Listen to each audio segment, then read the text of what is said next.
Hi, everyone. Welcome to another episode of Cooking with Debbie and Friends Table Talk podcast. It's a companion piece to our weekly cooking show that we do on Sundays at 12 p.m. Pacific Standard Time. I am Travis, the co-host, and my lovely bride, Debi Gutierrez, is the host of the show. After so many years, I'm still your bride. After so many years, yes. Well, welcome everybody. And for those of you that joined us last Sunday, thank you so much. It felt so good to be back in the kitchen cooking. We took a week off, a much needed week off, and it was so good to get back in the kitchen and make that beautiful lightened version of that Asian salad.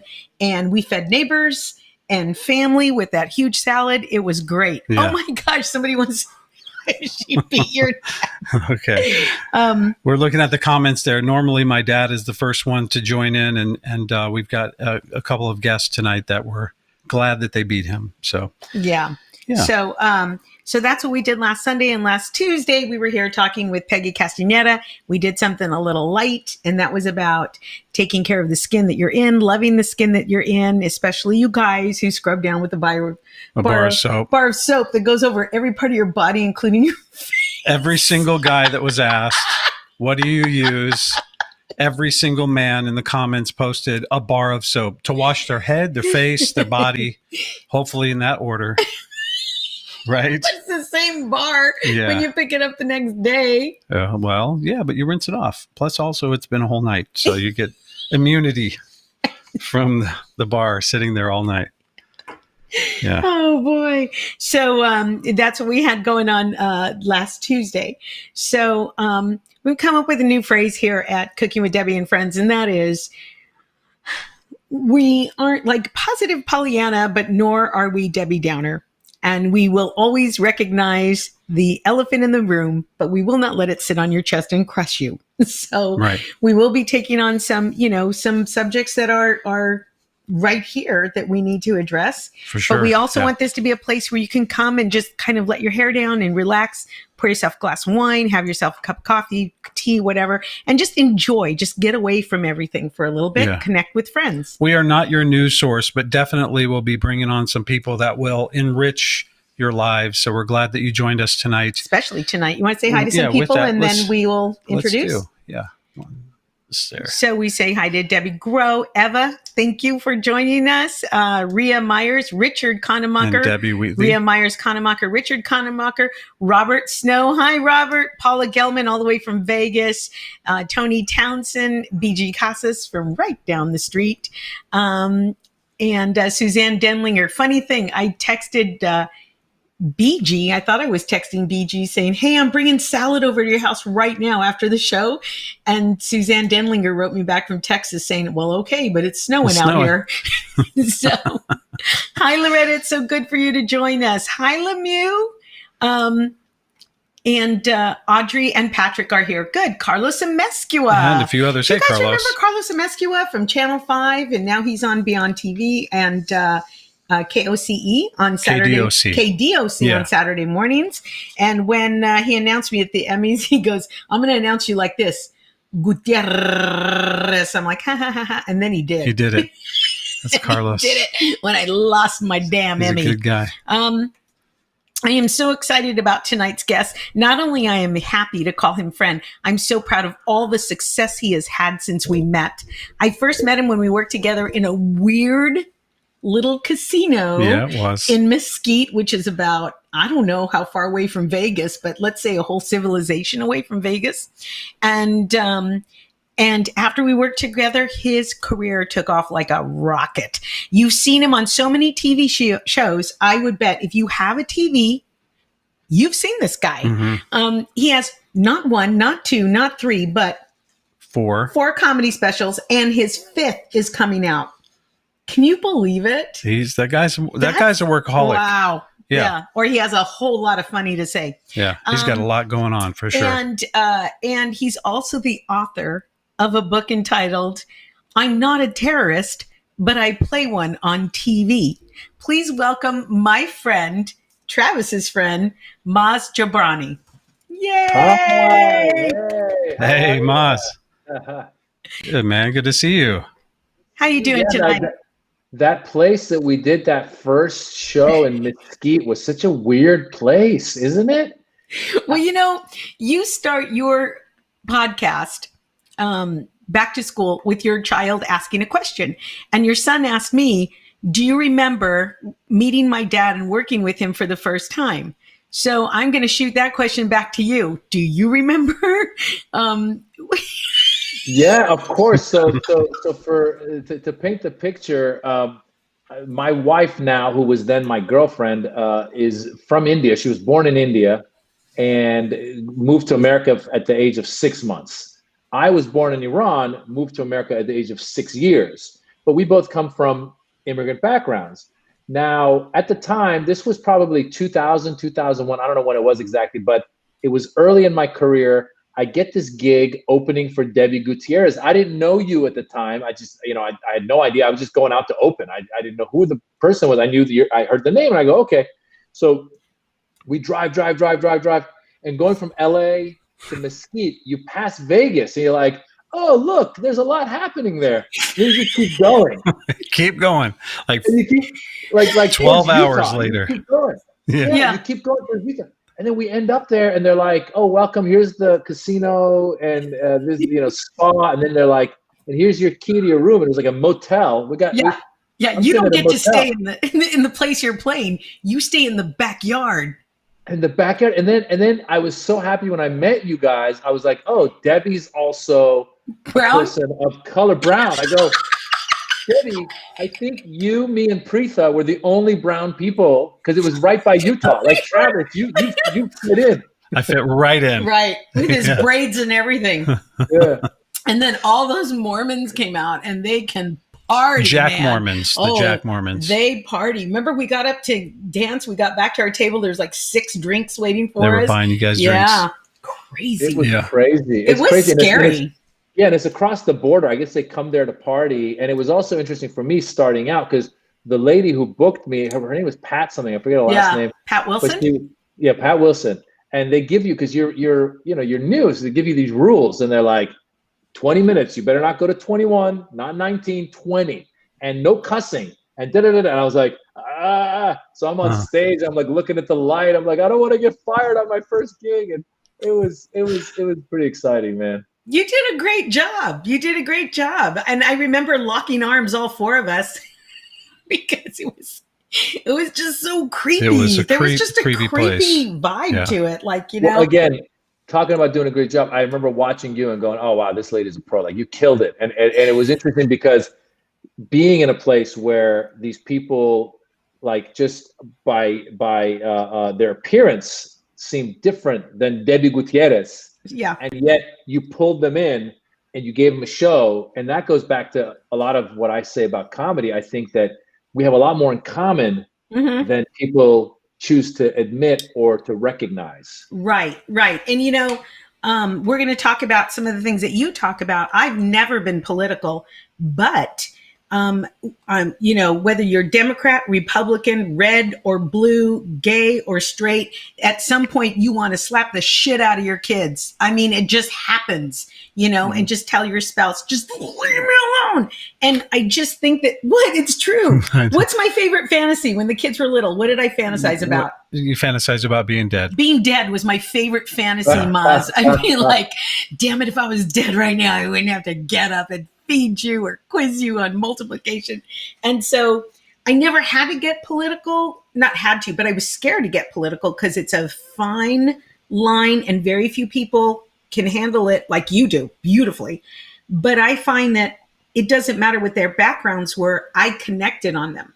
So whether they're, a white Mormon lady living in Utah or they were a Latina living in LA, we had those same feelings about, when you hit a wall with marriage or family or whatever. Mm-hmm. Listen, I've done shows all over the world, and I'm sure you have.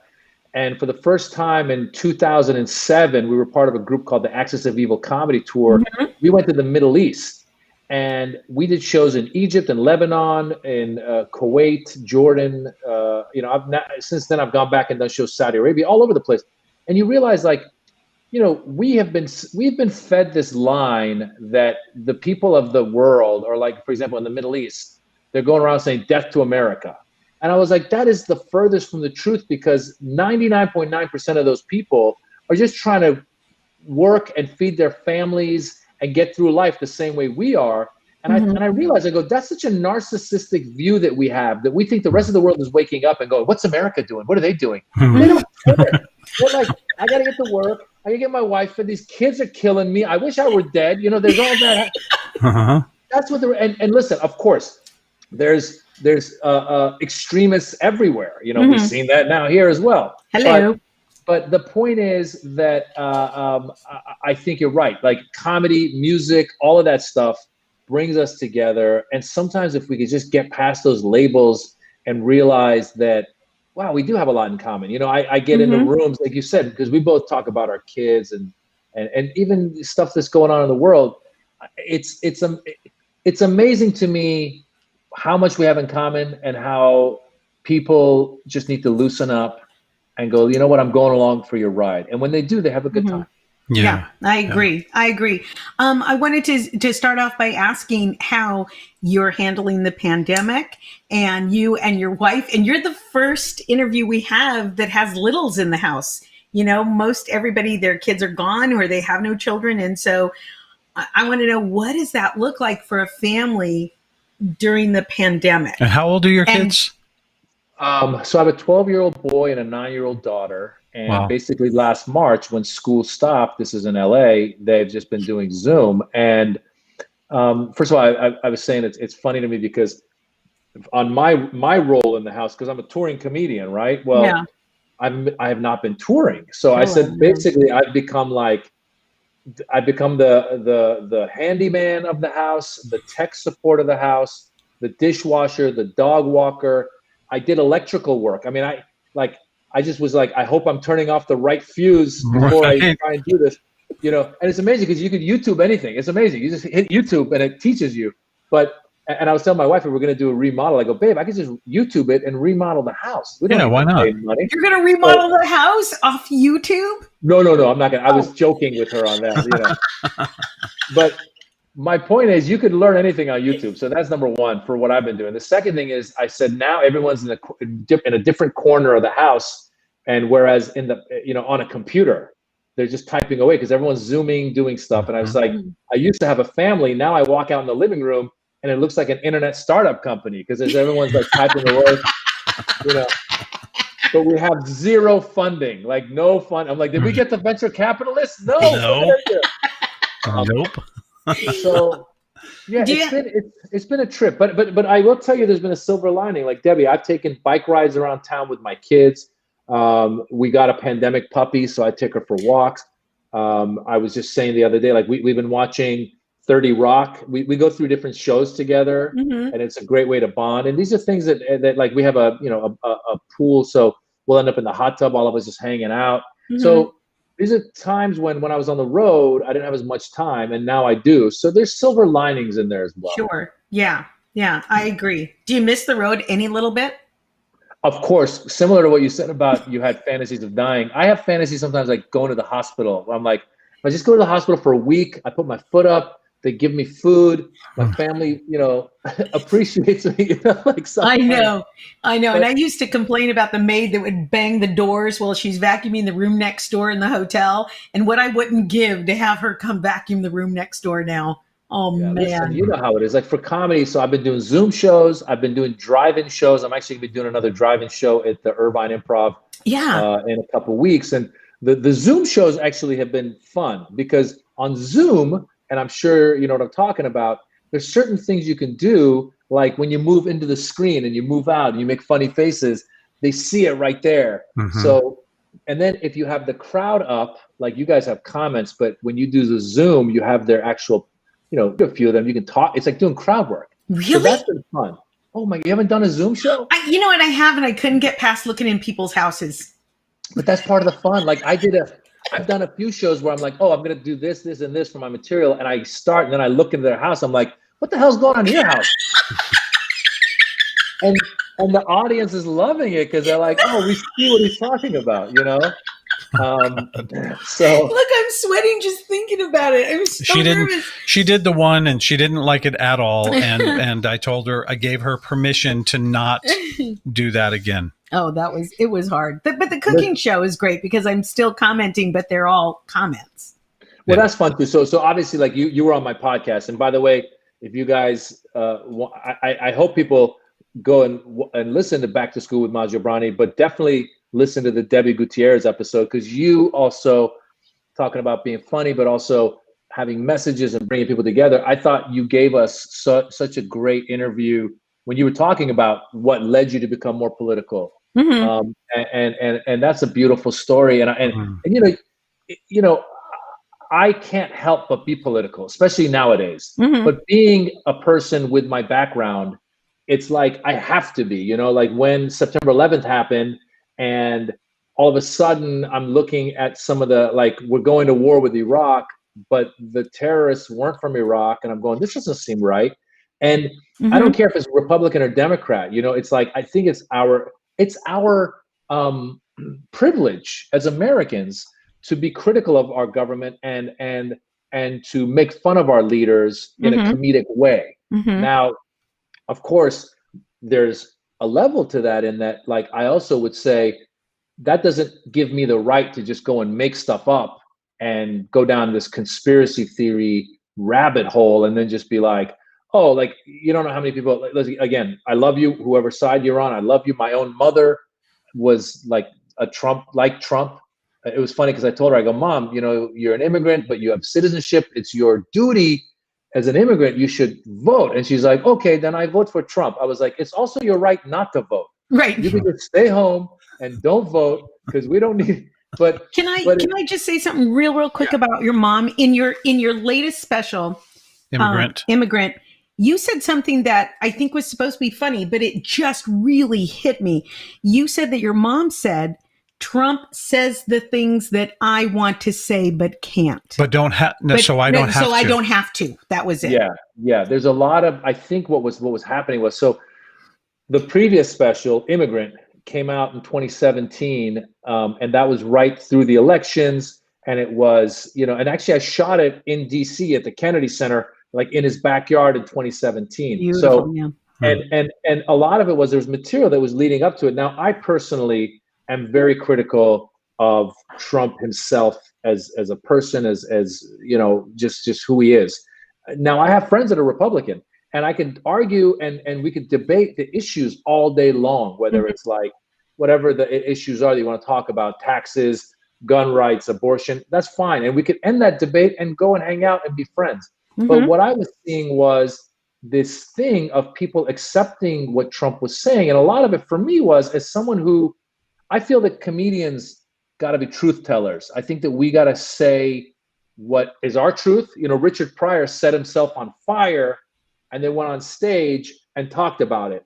He didn't say, oh, don't tell anybody that happened. He was like, no, I got to tell people about it. So similarly, I felt like the things I was observing about Trump, I go, how is it that so many people are giving him so many passes when it comes to, when he was saying Mexicans and Muslims are coming to get you. Then he was saying, caravans are coming to get you. Then this year he was saying black people are coming to get you. All this stuff. And how are they giving him the pass? And I would hear a lot of people say, well, Maz, he just says what's on his mind. I love that he's not a professional politician. He says what's on his mind. And I was talking to my mom, and she said something along those lines. She's like, he says what's on his mind.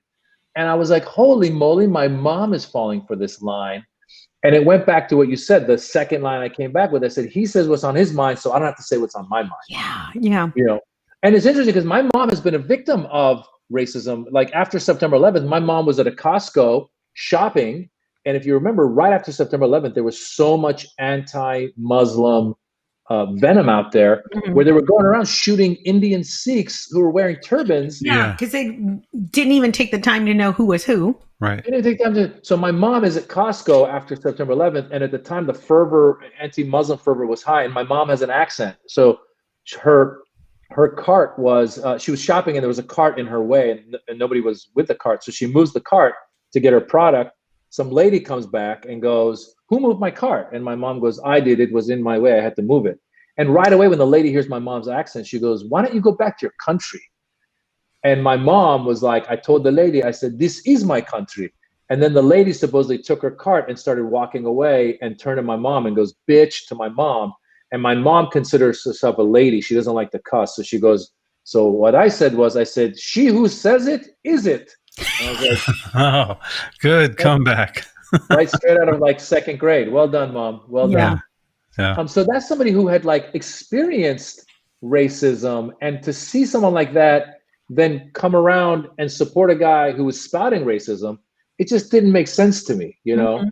And a lot of people, a lot of immigrants got behind Trump for one reason or another. I know a lot of people in the Latino community in Miami and Florida, they got behind him because they were afraid of socialists, you know, and communists. I know a lot of Iranians got behind him because they bought into his lie that he's going to get rid of the leadership, the Islamic Republic of Iran. And but there's no plan. That's part of the thing, is like he spouts stuff, but there's no plan. So it's like, oh, I'm going to build a wall and Mexico's going to pay for it. Mexico's like, no, we're not. And he's like, all right, whatever, we'll just keep going.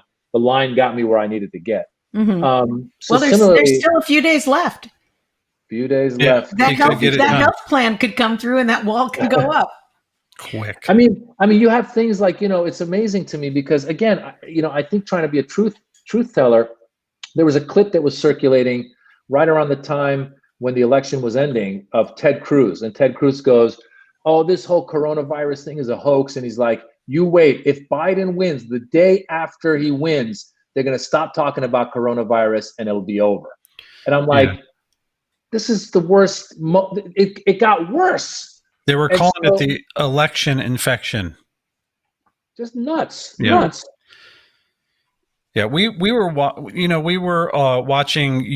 Immigrant a little earlier, but I've also seen a lot of clips of your other specials, and you have a very interesting take on it. So for those of you that are listening on the podcast or watching right now or watching the video later, Maz, the way you present things, very clever, but it's very funny stuff. In particular, a lot of the politics where you seem to find a way to really ride that line between I'm on this side or that. You really do present both. How have you been received in some of the other parts of the country with that comedy? Yeah, it's interesting because, again, I listen, my material, someone asked me, they go, what's your comedy about? I take on social, political issues and my kids. Those are the three things you can see in my show. And so it's very interesting to me because, again, coming from a country like Iran, where it is a totalitarian state, it's a dictatorship, really, where you don't have freedom of expression. So I appreciate my freedom of expression.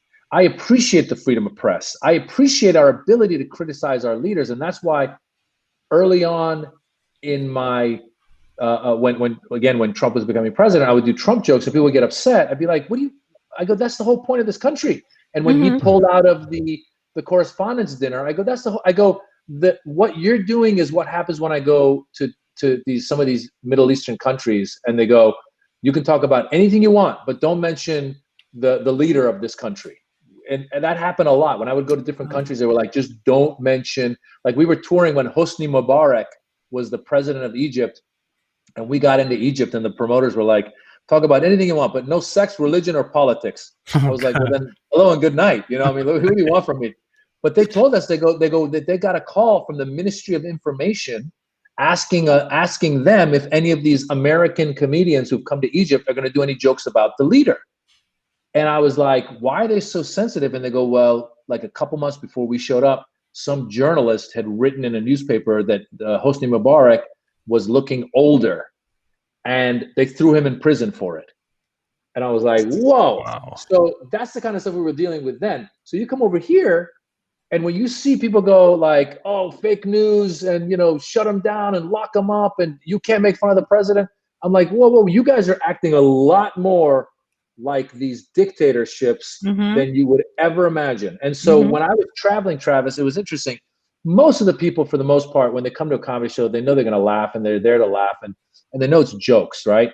And as you said, I would try to like slowly get into the political stuff, because I know that's the other thing.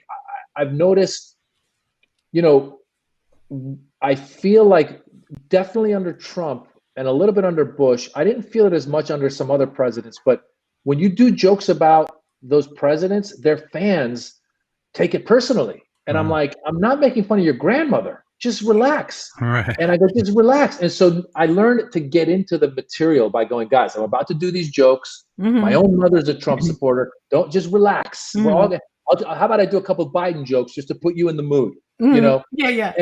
And so there were times like early on in his presidency in 2017, I was at some like real high-end black tie event. They even had like some big dignitaries there that were, one of the former secretaries of defense was there. And I'm up there doing my jokes. And actually Chelsea Clinton was there. So I have a joke about Hillary Clinton, and I was debating, do I do it? Do I not do it? And I got to the Hillary Clinton joke, and it's this black tie, New York Metropolitan Museum. I'm start doing the Hillary joke. All of a sudden I hear somebody go, loser. And I go, what? Loser. She's a loser. You're a loser. I'm like, holy moly. Like these guys, it's like, imagine like a James Bond event and there's a heckler. And I was like, what the? And I turn around and there's some guy screaming. And then the security starts escorting him out. And of course, then I get into crowd work. I'm like, holy moly. I go, I've never had anybody at a museum like get kicked out. I go, that's gotta be painful. Because you'd be like, the guy's leading you out. He's like, on your left is a Picasso, and on your right is the exit. You know, it's like, get the hell out of here. So what happened was, this is what happened. So I said, you know what? I leaned into it. I go, I'm not going to be intimidated by this crap. I'm going to talk my mind. So I started going deeper and deeper into it. And part of it, by the way, let me backtrack for a second. My father was a successful businessman. And I realized, I go, maybe part of why I don't like Trump is because he reminds me of my dad. Because my dad was, I love my dad, but he also was a very dominating figure in my life. And he wanted me to be, you know, certain, like, he wanted me to do certain things for life. And like, he didn't want me to be a comedian, of course. And my own father. What parent does? Exactly. What parent wants? At one point, my dad bought a building in Northern California and he put his name on it. We had a Jobrani building. The way he's got Trump buildings, we had a Jobrani building. And I go, thank God he ended up losing all of his money and went bankrupt, because otherwise I could have been Donald Trump Jr. If we were successful, I might have been in the family business. So that led to me going, let me go deeper. I'm going to go deeper when I talk about Trump. I really want to know what it is. And I was going deeper and deeper and deeper. And so one night I'm doing my show and laugh, get into the Trump material, laugh. I'm in LA, by the way, mind you. And I'm at the Improv. And so I'm expecting a relatively tame and liberal audience. Yeah. At one point I'm doing my Trump jokes and some guy's like, yeah, you know, he's great or whatever. I'm like, what? And then we go, and he's like, he did this and that. I go, yeah, but he's like, he did the travel ban and kids in cages and they did it. And now we're debating, now we're arguing. And it's a packed room. And then I turned to like the guys in the front. I'm like, guys, is it me or is it him? And the guys in the front were like, dude, we're here for a comedy show. What's going on? I was like, oh, I'm so sorry. And I realized that I'd lost myself in this argument. So I decided, so you know what I'm going to do? I go, next time this happens, I'm going to Tai Chi the moment. I'm going to take the yeller and I'm just going to push them aside. And so I decided to call my tour. It was called the Peaceful Warrior Tour.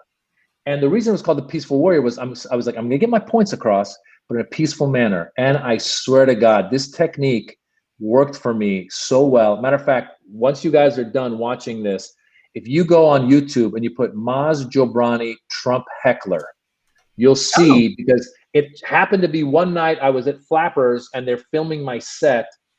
And this lady, like, she was with me. Like, the Trump material comes at the last 10 minutes of my show. She's laughing for 50 minutes. Last 10 minutes, I start doing Trump jokes. And it's not even like the kind where, you know, some people are just like, I hate that guy, da, da, da, da. And you're like, oh, is this comedy or is there a punchline? I don't see the, it's all a little, like the premise of the joke was like, as a comedian, people always ask me, they go, he must be great for comedy. And I go, he's not, because he says so much crazy stuff. It's impossible to keep up with him. Yeah. I need time to develop my jokes. And then I get into this whole bit of trying to keep up with all of his crazy. Yeah. So as I'm doing that, this lady in the audience, you can hear her. She's like, I, as a woman, am offended. And I'm sitting there going, what? And she's doing it. And then she's like, I am an immigrant. I go, congratulations, so am I. And then she's like, then the manager comes. She goes, I came here legally. That's the other argument a lot of immigrants make. I came here legally. I'm like, all right, I don't even want to get into the fact that the people that come to the border and request asylum, that's legal. That's legal. Yeah.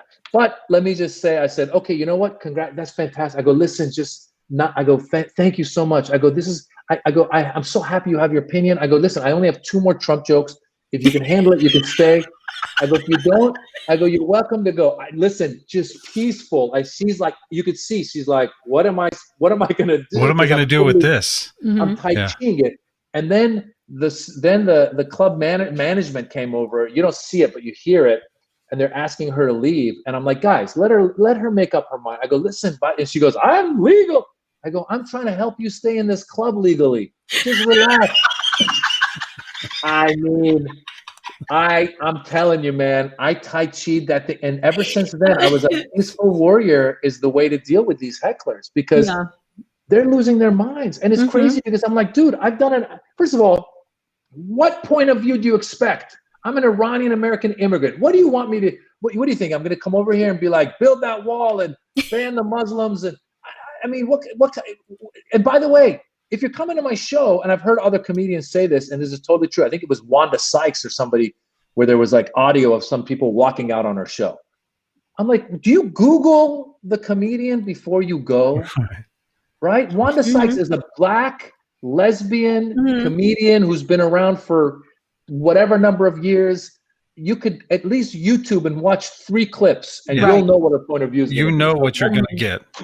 Man, so I've just become, and so my special now, which is called Pandemic Warrior, was the one that's going to come out, was basically Peaceful Warrior, but I crossed out the peaceful and put pandemic because I added like 5 minutes of extra material. But really, I've learned to try and be a peaceful warrior about it. I mean, even when I do my rants on Instagram, I get upset, but then I always try to like have a punchline, or like I just did, I've been doing these things called closet rants where I'm in my closet and I'm like, guys, I'm just trying to get out of my closet. So just wear your damn masks so I can get out of my closet, And I always have like like I said, I try to be self-deprecating, but also try to be honest with my opinions. And so that's all I can say. It's like, and I'm sorry, I'm babbling on here, but let me just say something else that was interesting. I went to Atlanta, Georgia to do shows. And this was, again, middle of Trump's presidency. And it was interesting because my community, there are some people in the community who really bought into the fact that he's going to get rid of he's going to do good. Like he'll say things like that. He'll be like, I've done more for Black people. I've done more for Latinos. I've done more for, Iranians. I've done more for Cubans. He'll just say stuff. And I was at this show at the Punchline in Atlanta, and there was some Persians over here, and then walks in a family of like, looked to me like truck drivers. Like they had the truck hat, with like, like the flannel kind of shirts, and they're like sitting there, and I'm like, oh no. I go, when I get to the Trump stuff, they're gonna come at me. You don't even know. When I got to the Trump stuff, some old Persian lady in the corner was like, woohoo, love him. So the truck driving flannel wearers came over. They're like, man, we loved your show. They gave me a hug. They're like, we're so happy you're talking about what you're talking about. I was like, judge a book by its cover. Right. Holy moly, So you never know. You never know. You never know. And that special that you were talking about, I'm going to put a graphic up, but it's not the right graphic because it doesn't have Peaceful Warrior. It's Pandemic Warrior out on the Peacock streaming network, which January is what 28th. He renamed it Pandemic Warrior. Right, but it's on the graphic. It would say Peaceful, right? But that's scratched off, and it says Pandemic under. Yeah, okay, but look for it on the Peacock network. Other specials that you might be seeing, Immigrant, we watched again tonight. We had it on the TV good. On Netflix. This was a book, but it's also a special. I'm not a terrorist, but I've played one on TV. What a great title. And what a look great at that. title. Look at the face. Look at your face, dude. Was that your idea, that title and that picture? Which, this one? Yeah. I got a story on that too. Please tell us. The publisher, Simon & Schuster, and they were reluctant to use that title. And they said because the word terrorist is a turnoff for, especially if you want to put it in airports. Oh, I heard you could use protester now. Or patriot. Oh, exactly. There you go. You can use exactly. Yeah, you can use crazy white dude extremist. No, but they were saying that the word terrorist, and I go, what are you talking about? I go, every time I'm going through the airport, there's like 50 books about like fighting terrorism, how to stop ISIS. There's all kinds of like not fight, but like there's books of like former CIA guy writes his story of fighting ISIS. You know what I'm saying? I'm just saying like there are books at the airport with those titles, and I'm always interested in those books because like I don't know if you ever saw Looming Tower. It was actually Amazon limited series. Looming Tower is great, by the way. It's a book, and then it's this Amazon limited series starring Jeff Daniels, and it's all about the lead up of Al Qaeda and how the warnings were there and how we didn't listen to the warnings. And the character played by Jeff Daniels, and this is like a sad reality. This guy was an FBI guy who kept prodding his superiors going, this Al Qaeda and this Osama bin Laden are up to something. We got to do something. We got to do something. And for whatever reason, there was all the red tape and the bureaucracy. It fell through. Well, this guy retires from the FBI in like, I don't know what it is, 2000 or something. And he gets a job as head of security for the Twin Towers. So he's in the Twin Towers when they take it out. Wow. So it's the craziest story because you're like, that's got to be made up. But you read the book, he was a real guy. So, all that to say that there are a lot of books that deal with this kind of stuff.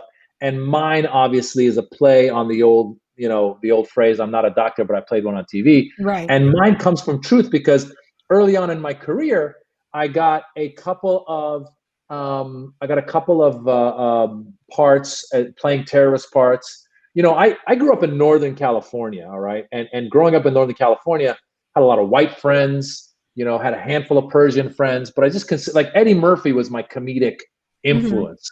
So I'm like, I can go to Hollywood and I can be anything. And as a kid in my school plays, I played Little Abner. We did a play. We did a musical where I was Batman. I was like, oh, this is great. I can be everything. And then, of course, you come to Hollywood and quickly they're like, oh, you're Middle Eastern. Great. Can you be the terrorist? And you're like, oh, come on. Here, hold this bomb. Hold this bomb. Exactly. And but you were a prince on West Wing, weren't you? I did. I played an ambassador on West Wing. Listen, I played different parts. Yeah. Sometimes you're the good guy. Sometimes you're the bad guy. I don't mind. Listen, I used to do a joke. I said, I don't mind if I'm like a guy robbing a bank. I go, let me be the bank robber. And then I was like, of course, when they find out you're Middle Eastern, you're like, great. So you're going to rob the bank with a bomb strapped around you. Like, no. Just like, You have been I've always been the maid, always. Yeah. Can you play the maid or the gang member's mom, girlfriend? No, now it's mom. Now it's the grandma. So you've been on Grey's Anatomy, Curb Your Enthusiasm, The Detour, Last Man Standing. You've got all these Superior Donuts. What is so your funny favorite? On Superior Donuts. What is your favorite show that you've ever worked on? Well, gosh, somebody was asking what season on West Wing. I don't remember the season on West Wing that I was on, but it's one scene I have with Martin Sheen and is it Spencer or Spector? I forget his name right now. He was a great actor. He passed away. Spencer died. John Spencer. Yeah. And it was a great chance to I'm like, oh wow, I get a chance to do a play with I should say a show with these guys. So I forget what the season was, but I play a Saudi ambassador who goes into the room and talks to them, and so you'll find that there.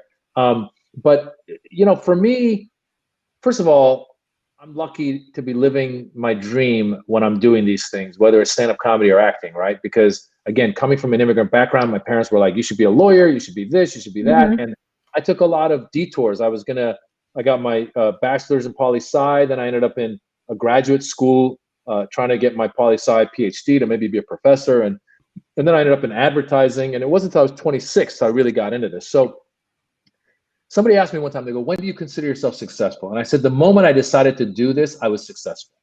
So, and that's what I tell everybody. I go, if you have a dream, like if you decide to go into your dream, you're successful.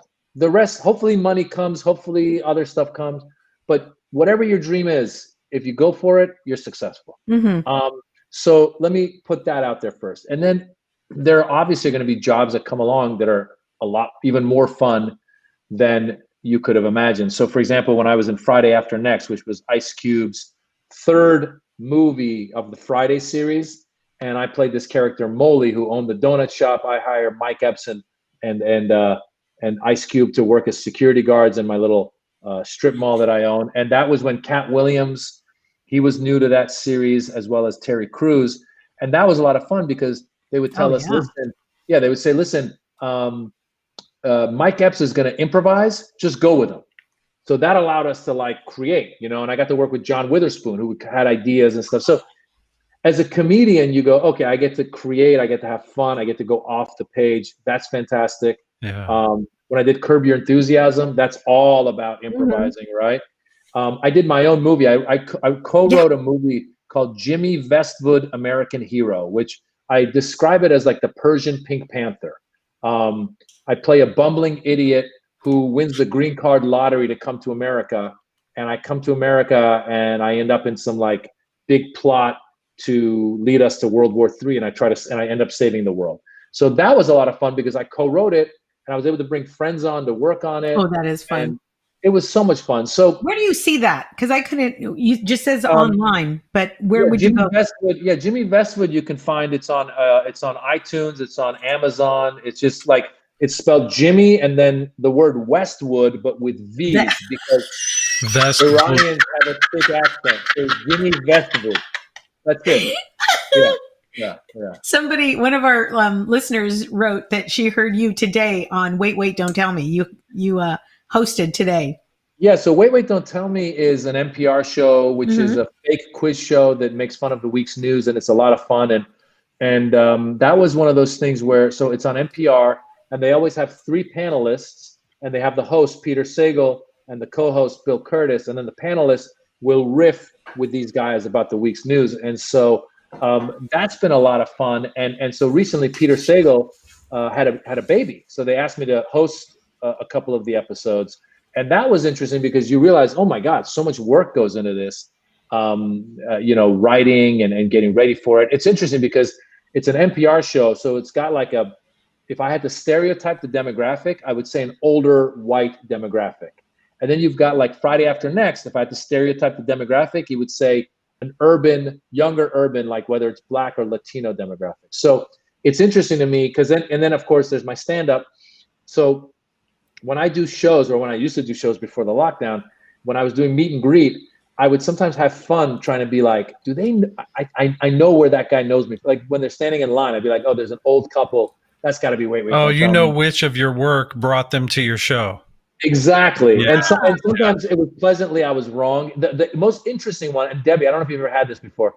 I had a couple of times like Japanese girls who straight up didn't speak English.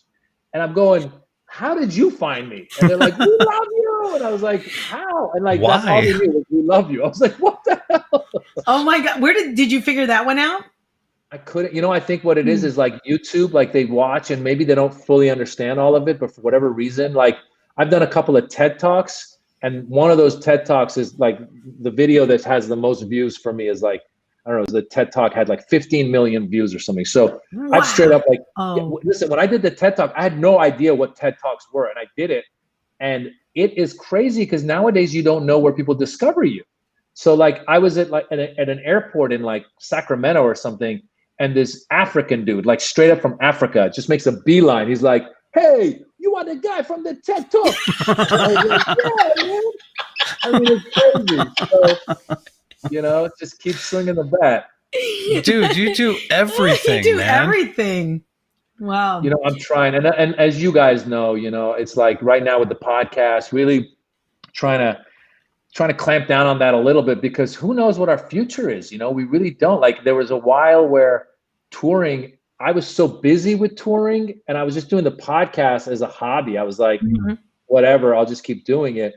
But now you realize, first of all, the fact that we can do it like this is so amazing. Like, there was a time when if I wanted to book a guest, I would reach out and they'd be like, oh, I live on the East Coast. I'd be like, all right, let me know when you're in LA so I can get you into the studio. But now the fact that we can do this and people can interact, I personally love it. So I'm like, I want to get more and more emphasis on my podcast and grow that, and then be able to, I think all of our jobs are, first of all, like I said, if you can find your passion, that's the best thing. If you can make a living doing your passion, that's even better. Even better. And then from there, you can branch out to things that you want to do.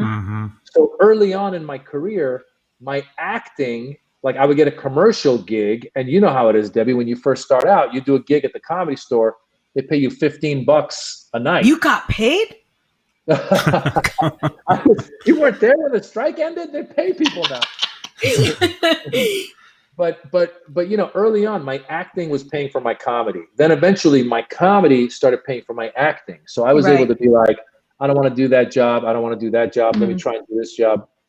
But now it feels like with this pandemic, we have to, again, find what it is that can help us get to a point where, you know, as I was saying, like, I don't have to, like, so if tomorrow somebody calls and goes, hey, I got a terrorist part, I don't have to be like, oh my God, I need it. I need a job. Let me take it. Like, you know, that's why I'm trying to put emphasis into my podcast right now.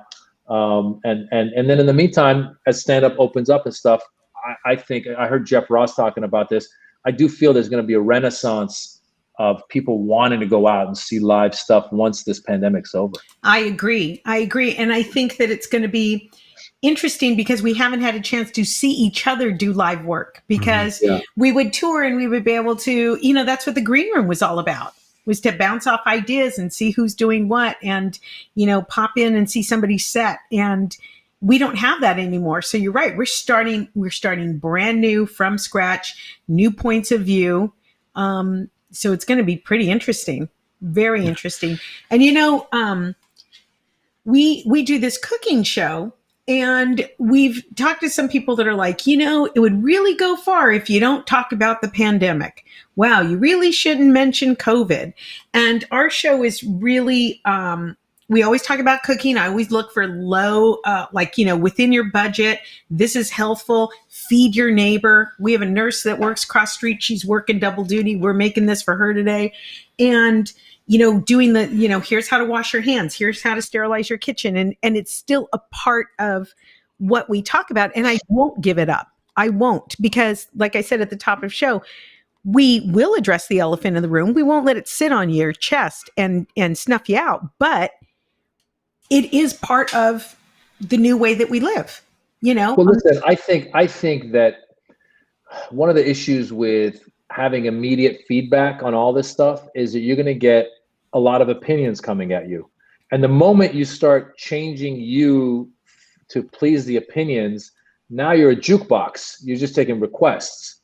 So I always tell people, I'm not a jukebox. I go, this is my point of view. This is what I want to talk about. This is what interests me. And believe me, I think a majority of people are on the same page as you.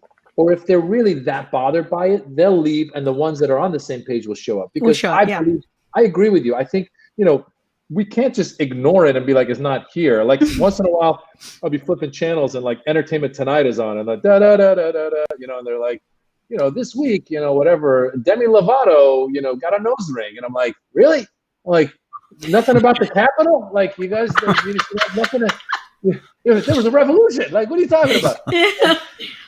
So I think you do you, and I think that's part of it. Listen, gosh, you know, if people come to me with pointers and they go, oh, you know, because of COVID, like, you know, have you thought about cooking with this or doing that or cleaning in this fashion or whatever it is? I'm always like, hey, I'm open for pointers and tips, you know? And by the way, you're not doing a deep dive into 90 minutes with Debi and COVID, you know, it's not that, you know? Right. Yeah. Well, I've got a suggestion for you now that you're taking, you've made it known that you're taking tips. I don't know if you've considered this, but I think a very smart business move for you would be to teach dance lessons. Oh my gosh, you dance so beautifully.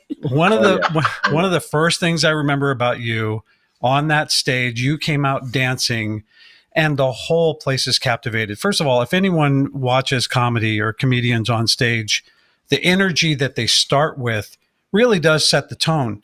And dude, your dancing is my favorite. And you do it on all your specials, right? And I think because you're so likable, we'll go anywhere with you. Well, does that make sense? Yeah. Because you're likable, I will go anywhere with you as far as where you go with your ideas and your thoughts politically. and you make sense. And like I said, like Travis said, it's kind of the middle of the road. You're not really doing, this is bad, this is good. It's just, this is the truth. Funny still, thought-provoking, but you don't really offend while you ride that line. Right. Well, I that is a goal of mine. I was on a panel one time with D.L. Hughley, who I think is amazing, and he said like his aunt or somebody told him that comedy is like giving people their medicine, but with orange juice, so they don't taste it. So if I can smile a little bit and get a point across, I will. If I could dance a little bit, put you at ease and get a point across, I will. And a big point of like what my mission had been before the most recent past, where I feel like right now, I feel that there's so much dire stuff going on with all the conspiracy theories and all the people believing in these things that are obviously not true. I feel like there's a shift to talk to people. Like, of all people, Mitt Romney, talk about Mormons. Mitt Romney got up on that Senate floor and said to his colleagues that were the Republicans, he goes, if you really want to help your constituents that you're saying want us to start this 10-day investigation into the voter fraud, he goes, if you really want to help them, then tell them the truth. And he goes, the truth is there wasn't voter fraud. They've investigated it. Republican judges have looked at it. Bill Barr, the guy who was the head of who ran the election, everyone has said it's not a thing. And for us to buy 10 more days to go into this thing, because he goes, even if you go and investigate it, the people who you've led down this rabbit hole of conspiracies still aren't going to believe you. They're going to come up with another excuse. And so I feel like if we can get people to think about this stuff in a funny way, to maybe double guess, like second guess, and go, maybe, you know what, like if you say it in a funny way and you go, dude, like, you know how much stuff would have to happen for this conspiracy to happen the way it does? Like my thing was, I was saying, like, in my rant that I did today, I go, do me a favor, conspiracy theorists who believe that coronavirus is fake, the election was stolen, Barack Obama is not from America, and that there's something having to do with 5G, which I don't even understand that one. But I was like, do me a favor, go to therapy just for like 3 sessions, 4 sessions, just go and listen. And if every one of your problems is because of somebody else, then you are the problem. Yeah. Because you are putting everything on somebody else. So if you're the one who's sitting there going like, well, my wife left me because she didn't understand me. I go, no, your wife left you because you weren't present and you were kind of a jerk, right? I didn't make the Olympics because the coaches had it out for me. You didn't make the Olympics because you can't run fast. Right, so like, right. Or some of these people getting a do not fly. They got to the airport and realized they have a do not fly. And this one guy's yelling, he goes, just because I'm a Trump supporter. No, that's not why you make a no-fly zone. No, it's because you were attempting a coup at our Capitol. Yeah. By the way, I did a tweet. I said, welcome. I said, white people, welcome to the no-fly list. And I said, no need to cry. There's always Greyhound. Like, we've been there, Muslims and Middle Easterners. We've been dealing with this crap. You can follow us. We'll tell you how to do this. But I think what you guys are saying with like the dancing and stuff, that's just a mood setter, and it gets me going too. It's because I listen. As much as I do political stuff, like you were saying, Debbie, I do stuff about my kids. I have fart jokes. I do fart jokes. I mean, it's like those, there's a funny way to get into fart jokes. And I feel like I did. And so all of that to say, we're here to laugh, and no one is above being made fun of. I mean, obviously I've got my own lines. Like, I would never make fun of someone who's got a physical impairment or something, any of that stuff. But, I thought that was going to be the end.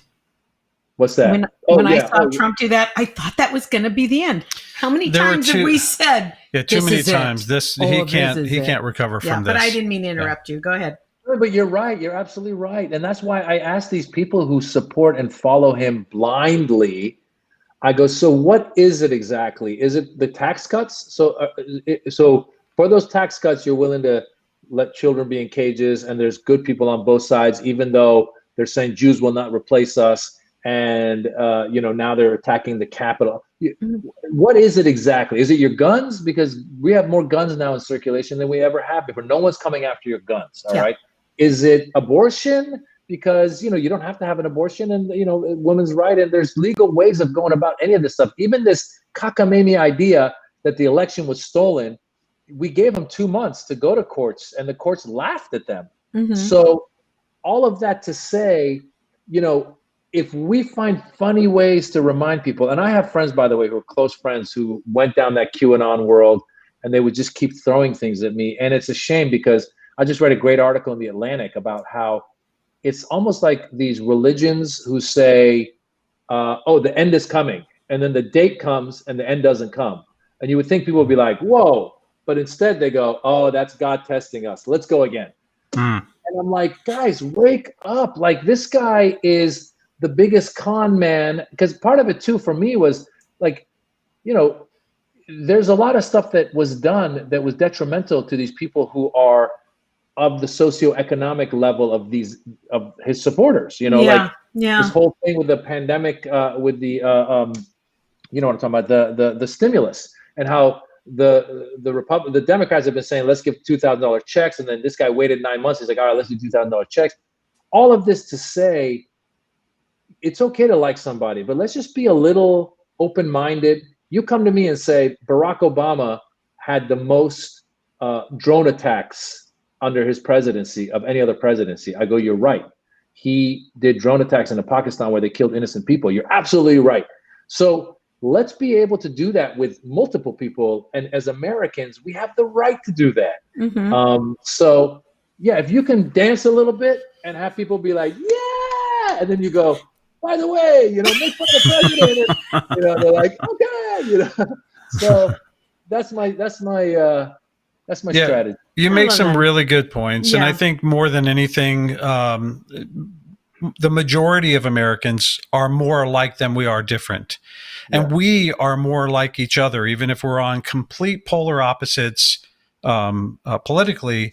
We are still more like each other than we are like him or other presidents that have been in the presidency. So what we need to do is be able to get to a point where we can have those conversations. The problem is when lies are presented as fact and then continue double down until now we really just can't even have a conversation. So at least there are politicians like Mitt Romney, McCain used to do. There are politicians that would say, no, let's stick with the truth here.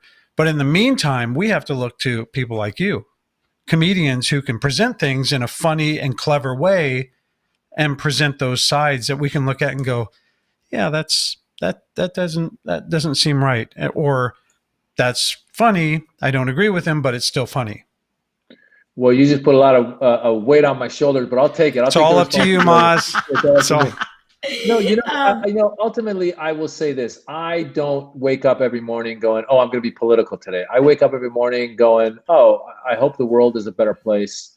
I hope I can, I even encourage people. I go, guys, we're all so on our phones and computers and all this stuff. I go, go for a walk, see nature, connect a little bit. And so, but then again, if things are happening in the news the way they are, and there's chaos, I feel like I need to express myself. So whether it's on social media or in my stand-up, I try to. And I don't pretend to be more informed than any other average person. There's obviously a lot of experts and that's kind of what the podcast goes back to. Like, besides having you on there, I was able to have like this guy named Frank Figliuzzi, who was the former assistant FBI director of counterintelligence. So he showed up and started telling us before, like this was in September or something on my podcast. He talks about all of the chatter that's going on for far right extremists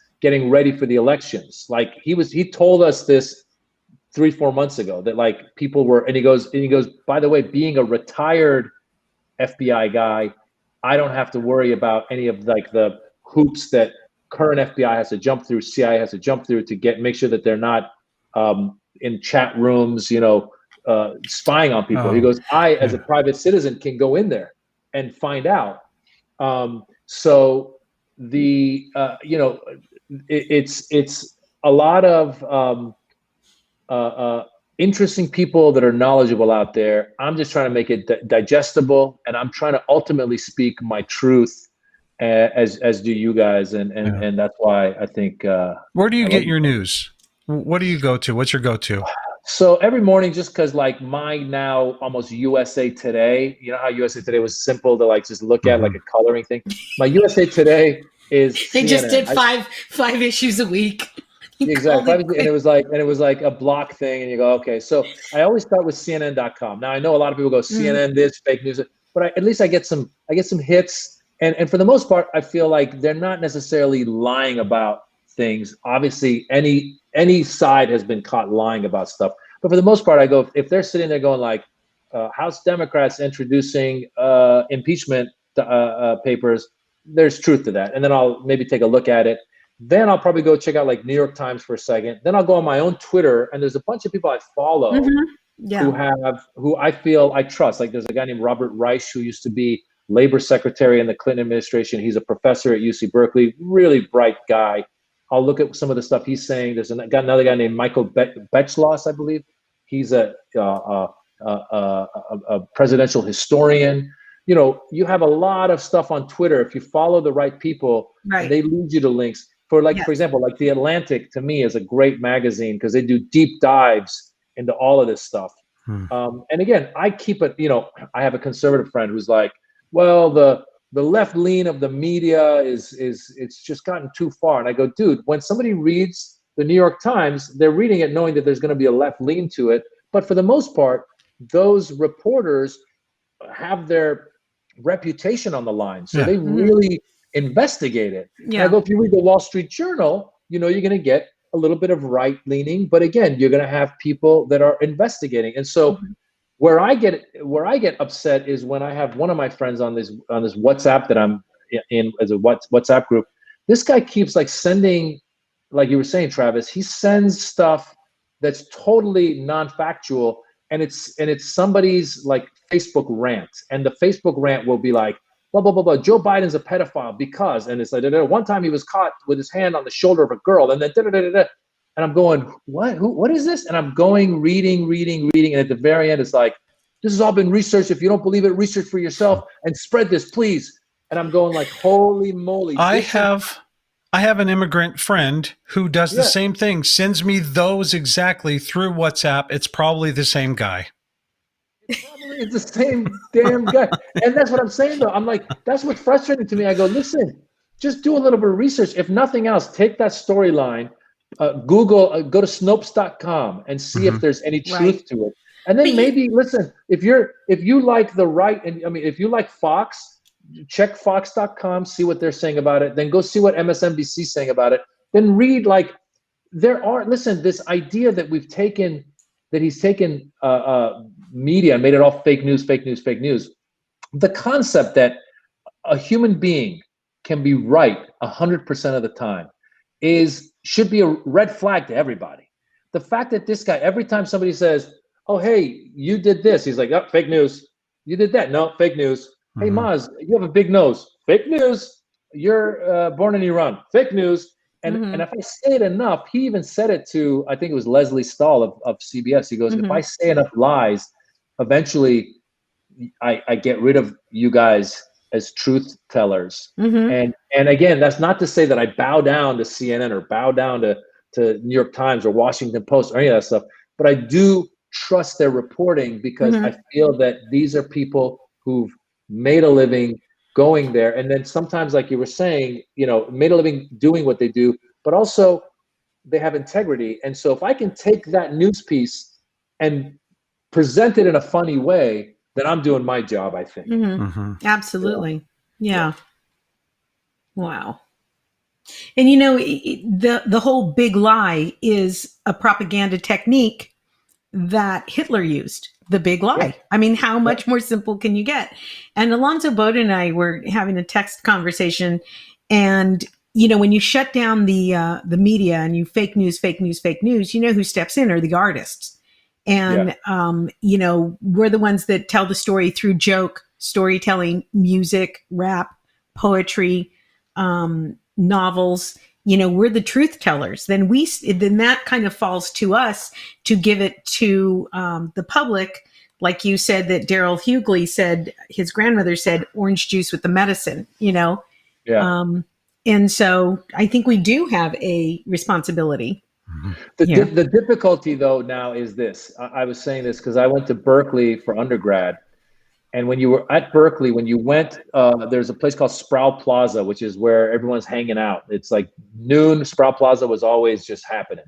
And there was always some guy who was clearly out of his mind. And he was just standing there and being like, Jews for Jesus, or whatever he was saying, like, the world is coming to an end. He would just be screaming. And you'd walk past him, he'd be like, oh, that poor guy. Nobody listened. Well, now that guy has 1 million followers on Facebook. People are like what you were just saying, Debbie. It's like we're trying to be truth tellers and being like, hey, guys, how about this? And let me present this and let me present it in a funny way. But meanwhile, the crazy screamer dude is sending stuff to my friend, and my friend's like, oh my God, Joe Biden's a pedophile. And and I'm like, come on, man. Well, it starts at the top too. I mean, come on. I mean, Trump is always like, they said. Yeah. They said. You know what I'm hearing? They said. They said. There's hope. Do you have Biden jokes ready to go? I already have one about like how every time he would show up, he was always running, and I was like, that's because because Trump called him Sleepy Joe so much. He's like, I'll show you, Sleepy Joe. He just showed up. You son of a bitch. Yeah, son of a bitch. I got you run Sleepy Joe right here. God damn it. In the back of your mind, you're going, please don't trip. Please don't trip, Grandpa. Oh, he will shatter. He will shatter.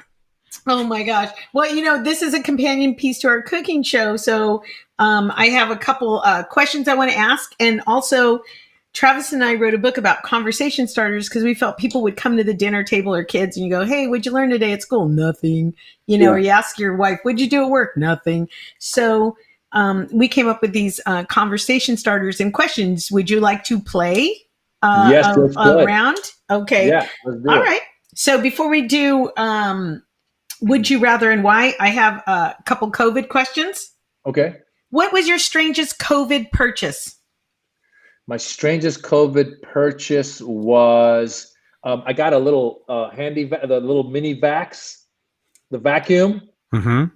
And I never we had one, but we hadn't used it stopped working, so we didn't get one. And then under COVID, I got one, and man, I felt so good walking around the house. I felt so powerful. I felt like a god. I was like popcorn. Best purchase ever. What kind is it?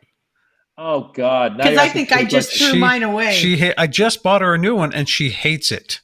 The newest one. Mine was what was it? Oh my God! I gotta find it. I'll text you. But it was great. So it comes with a little skinny one, the skinny nozzle. But then the big nozzle is just you just gotta charge it. Just make sure you're charged. But I walk around just like, oh man, I felt so good. That was my COVID question, and now we have the game. Right. Would you rather and why? Do you have a graphic? Yes, I do. Okay.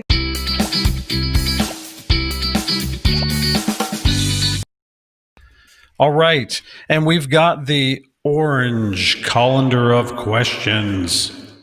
Okay. With that, Debbie will pull a question from this Would You Rather and Why. It better be a good one or else. First date question. Yeah, he's married. So that one doesn't apply.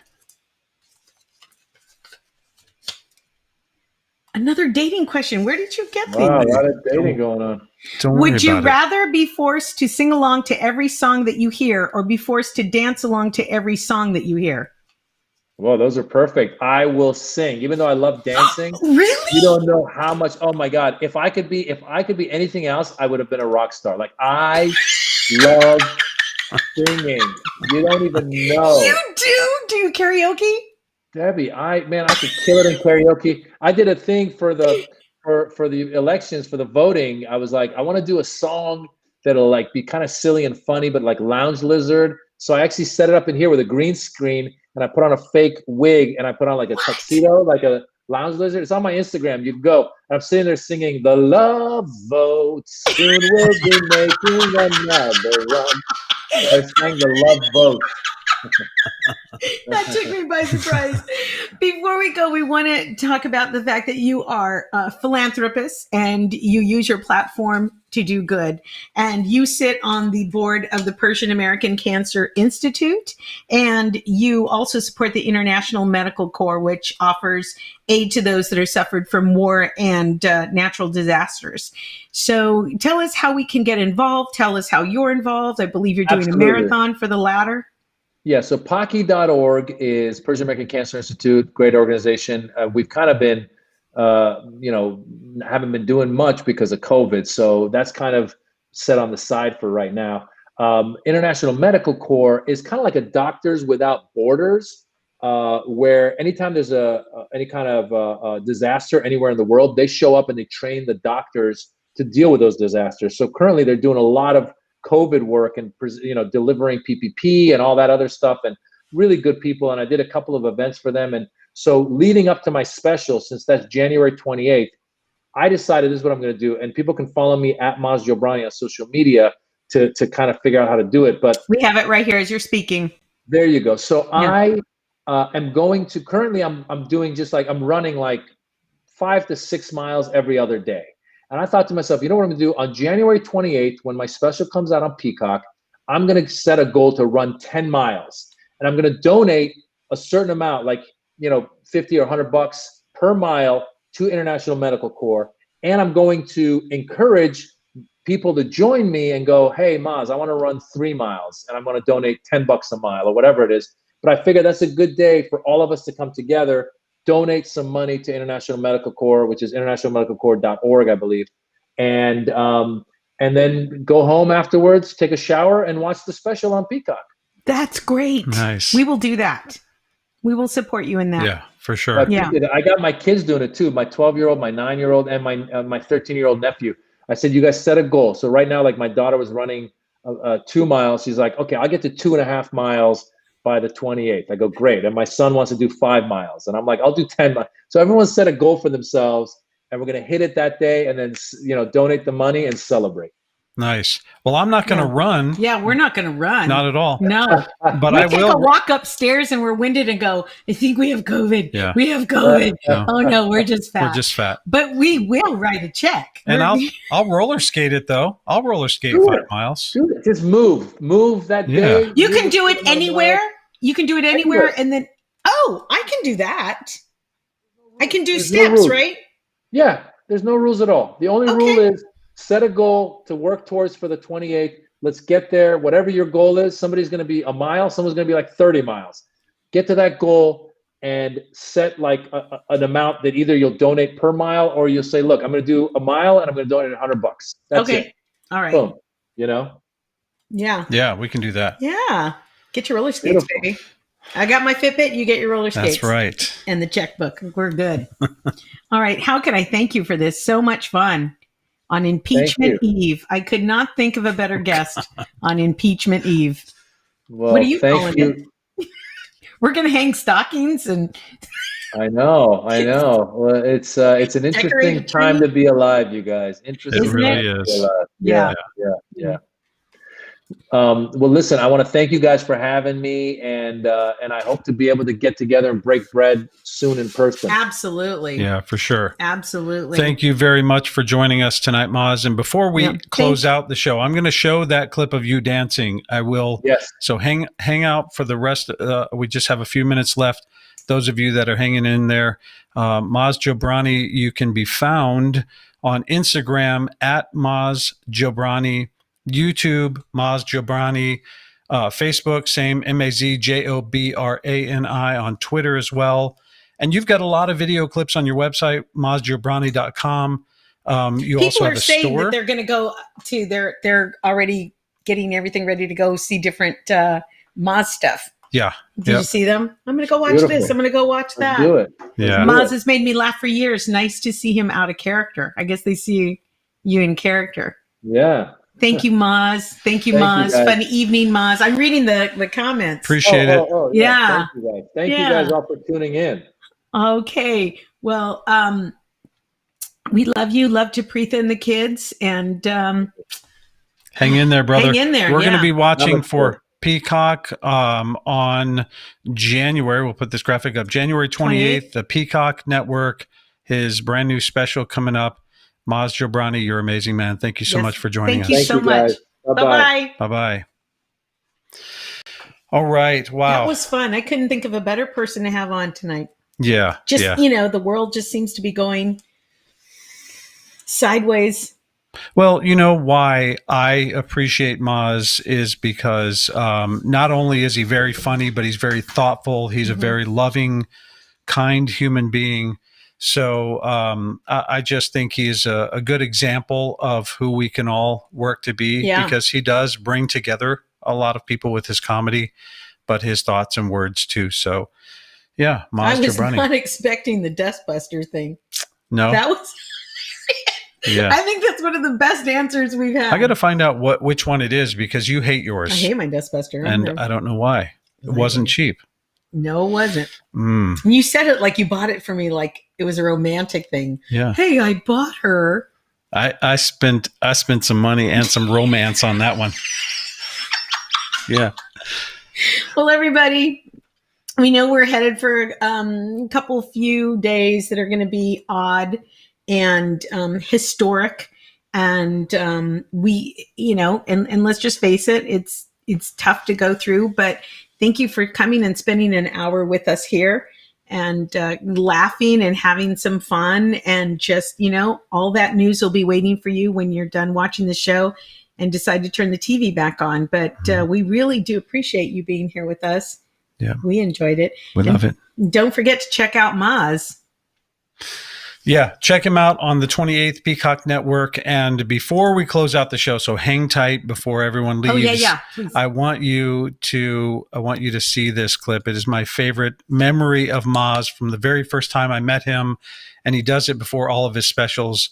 So we're going to play this, and then that will be the end of the show. We will see you again on Sunday at 12 noon Pacific Standard Time. You can find our show on actually you go to cookingwithdebbieandfriends.com for some of our clips. Why can't I get up? It won't go. Let's go like this. There it is. We are on Sundays podcasting at 7 p.m. on Tuesdays, YouTube and Facebook.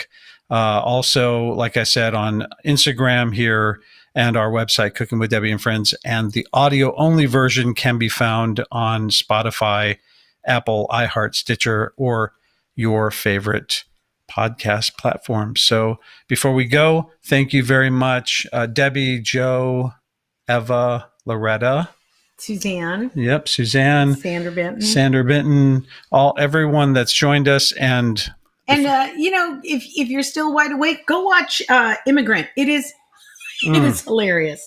So very let's funny. Look at that clip. Yep, very funny show. Bye, everybody. Bye, let's everyone. enjoy this together. Hi, I'm comedian Maz Jobrani. If you've seen any of my specials, you know that at the very beginning, I like to dance. Now, a lot of people go, Maz, what kind of dance is that? I'll tell you what kind it is. It's a Persian dance. And here I am going to show you how you dance Persian. It's very simple. All you got to do, you got to listen for the music. Listen for the music. When you hear it, your eyebrows start to dance. Your eyebrows start to dance. Your shoulders start to dance. Your shoulders start to dance. Then you get the hands in. Get the hands in. Screw the light bulb. Screw the light bulb. Screw the light bulb. Now move your body. Move your body. Move the hips. Move the hips. Here we go. Here we go. You dance a Persian. And the snap. It's a Persian snap. Persian snap. Persian snap. Persian variation. Variation. Variation on the snap. Variation. There you have it. Oh, oh. There you have it. Oh, oh, oh. That's the song. Listen. I'm gonna go. I'm gonna show you how it's done. All right. Follow me. Here we go. Ladies and gentlemen, Maz Jobrani.